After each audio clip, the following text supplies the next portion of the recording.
Halo semuanya. Kali ini kita akan bongkar satu ide yang menarik banget dari buku Seamless. Idenya adalah, dalam dunia bisnis B2B, ternyata proses yang unggul itu seringkali jadi kunci kemenangan loh. Bahkan bisa ngalahin produk yang paling inovatif sekalipun. Oke, kita mulai dari pertanyaan yang kayaknya sering banget ya muncul di dunia bisnis. Anda pasti pernah lihat kan, ada produk yang teknologinya lebih canggih, fiturnya lebih keren, tapi kok, ya, gagal jadi raja di pasaran. Kenapa bisa begitu? Nah, ini dia jawabannya. Menurut sumber kita, kuncinya bukan cuma soal apa yang Anda jual, tapi bagaimana cara Anda menjualnya. Perusahaan yang menang adalah mereka yang punya proses paling mulus, paling gampang, dan paling ngertiin pelanggan dari awal sampai akhir. Yuk, kita kupas lebih dalam lagi soal mitos produk terbaik ini. Kita bakal lihat kenapa kalau kita terlalu fokus ke produknya aja, itu malah bisa jadi bumerang. Dan sebaliknya, gimana proses yang dirancang dengan matang justru jadi senjata rahasia kita. Jadi, proses yang juara itu kayak gimana sih? Well, ini bukan kebetulan. Semuanya dimulai dari riset yang benar-benar dalam, target pasarnya super spesifik, dan pendekatannya personal banget sampai pembeli merasa, wah, ini solusi buat gue banget. Kuncinya adalah, proses ini bikin semua perjalanan pembelian jadi gampang, nyaman, dan yang paling penting, bikin pembeli yakin kalau ini adalah keputusan bisnis yang paling aman. Oke, kalau proses itu kuncinya, terus gimana caranya kita bangun proses yang nggak perlu adu jotos sama kompetitor? Jawabannya dimulai dari menemukan lapangan bermain yang tepat. Nah, disinilah konsep Blue Ocean atau Samudra Biru masuk, yaitu tentang menciptakan pasar kita sendiri. Slide ini ngejelasin perbedaannya dengan gamblang banget. Bayangin, Samudra Merah itu kayak kolam yang udah penuh sama hiu. Semua orang saling sikut berebut mangsa yang sama, berdarah-darah. Sebaliknya, Samudra Biru itu kita menemukan lautan baru yang jernih dan luas, di mana kita bisa berenang bebas tanpa harus khawatir sama kompetitor. Tapi, tunggu dulu. Penting buat kita realistis ya.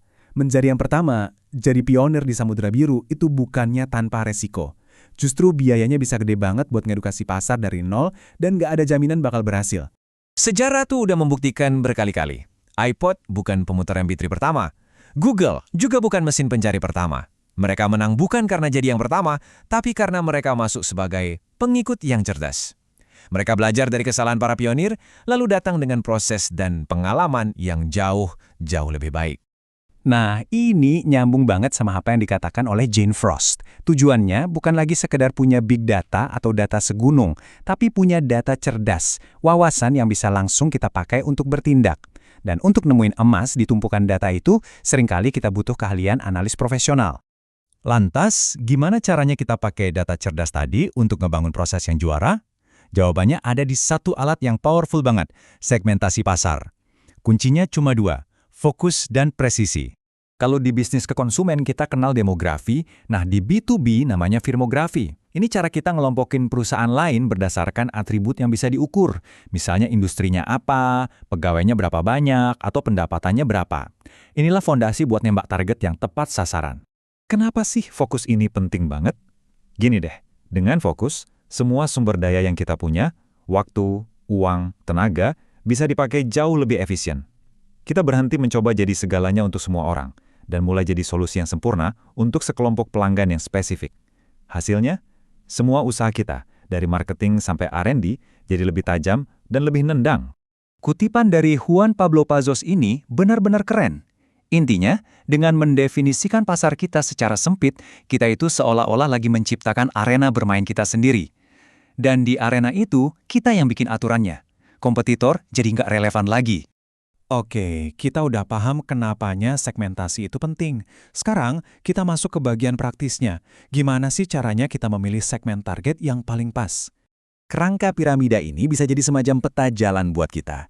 Ini nunjukin proses penyaringan, mulai dari industri yang luas banget di bagian paling bawah, terus kita kerucutkan lapis demi lapis sampai akhirnya kita menemukan segmen target ideal kita di puncaknya.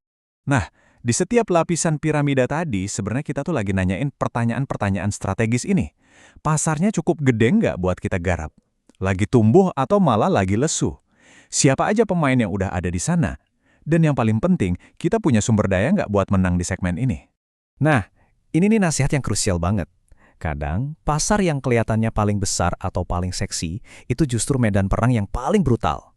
Mungkin jauh lebih bijak buat milih segmen yang lebih kecil, tapi di situ kita punya peluang nyata buat jadi nomor satu. Daripada ikut perang yang udah pasti kita kalah. Sekarang kita sampai di bagian akhir yang menyatukan semuanya. Setelah kita capek-capek analisis data dan milih segmen, tujuan akhirnya adalah mengubah semua wawasan strategis itu jadi sesuatu yang sangat manusiawi, yaitu hubungan. Mike Ames ngomongin hal yang sebenarnya simpel tapi sering kita lupakan. Pada akhirnya, bisnis itu terjadi antara manusia dengan manusia. Data dan segmentasi mungkin bisa membawa kita ke depan pintu mereka, tapi hubunganlah yang bikin pintu itu terbuka dan kesepakatan terjadi. Kepercayaan itu segalanya. Nah, di zaman sekarang, alat buat ngebangun hubungan itu udah ada di genggaman kita.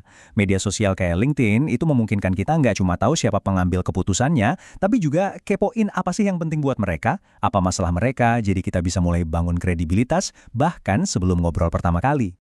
Kerangka 5C ini bisa jadi contekan yang bagus banget buat seluruh prosesnya. Pertama, capture, yaitu tarik perhatian mereka.